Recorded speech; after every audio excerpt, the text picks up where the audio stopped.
Assalamualaikum dan salam sejahtera semua. Saya John. Bertemu kita di rancangan Usahawan hari ini.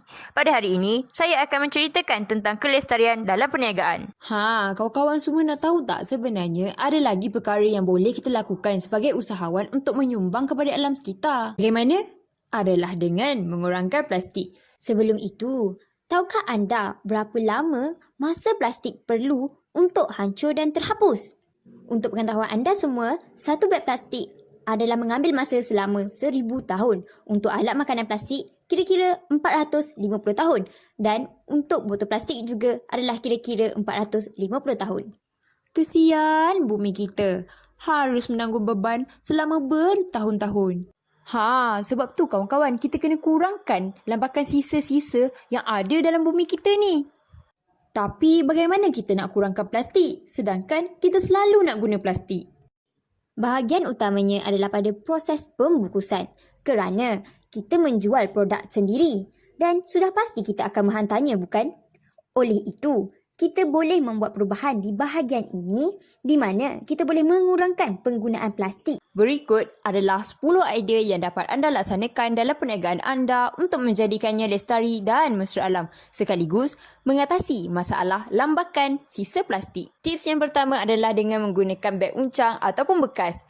Hal ini dapat mengurangkan penggunaan plastik. Tips yang kedua adalah pembungkusan menggunakan kotak, di mana kotak ini dibuat daripada kardboard. Kardboard boleh dikitas semula. Selain itu, nilai estetika kotak sangat tinggi. Oleh itu, ia sangat bagus digunakan dalam perniagaan kita.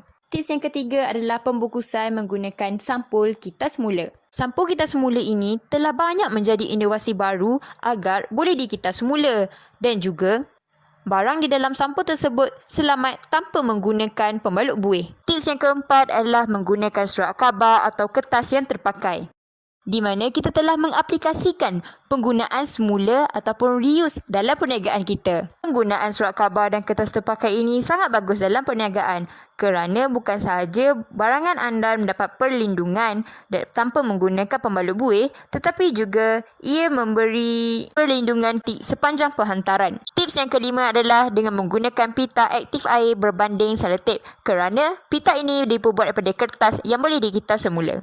Tips yang keenam adalah anda boleh menggunakan inisiatif memberi hadiah percuma yang mesra alam. Seperti memo yang dibuat daripada kertas kitas semula, beg jinjing ataupun bahan-bahan yang dibuat daripada kitas semula. Tips yang ketujuh, anda boleh menggunakan inisiatif dengan menulis memo pada kertas kraft kepada pelanggan anda. Memo yang ditulis adalah dengan mengingatkan pelanggan anda berkaitan kitas semula atau 3R misalnya. Sekaligus, ini dapat menggalakkan kitas semula dalam kehidupan mereka. Tips yang ke-8 adalah dengan menggunakan label kertas. Hal ini kerana penggunaan pelekat biasa adalah dibuat daripada plastik di mana ia dilapisi lapisan silikon di atasnya yang menjadikannya tidak dapat dikitas semula. Tips yang ke-9, anda boleh menggunakan pembalut kertas atau kertas tisu untuk pembungkusan barangan. Hal ini kerana kertas tersebut boleh dikitas semula. Tips yang terakhir, jika anda memerlukan pembungkusan menggunakan plastik, anda boleh menggunakan plastik yang terurai atau plastik kompos. Penggunaan plastik ini adalah lebih baik kerana jangka masa untuk ia terurai dan lupus adalah lebih pendek. Perbezaan plastik kompos dan plastik terurai atau dipanggil plastik degrasi adalah plastik kompos tidak beracun dan dapat diurai dengan tindakan organisma hidup, biasanya mikrob, untuk kembali ke dalam bentuk air, karbon dioksida dan biomas semasa proses kompos. Tetapi, plastik biasa dan plastik degrasi masih kekal sebagai plastik mikro, cuma jangka masa plastik degrasi lebih pendek untuk terurai. Jadi kesimpulannya ialah apabila kita mengurangkan penggunaan plastik, kita akan menyumbang kepada pengurangan sisa. Kiranya anda mengurangkan pembaziran, anda akan dapat meningkatkan kecekapan dalam perniagaan anda.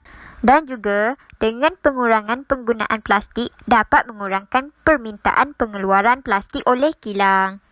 Hal ini akan membawa kepada persekitaran yang baik dan bagus dan menyumbang kepada kesinambungan kelestarian dalam perniagaan terutamanya peniaga kecil secara keseluruhannya. Bertemu lagi di lain masa dalam rancangan Usahawan hari ini dengan berlainan topik. Ayo bersama untuk ke arah lebih baik anda mampu mengubahnya.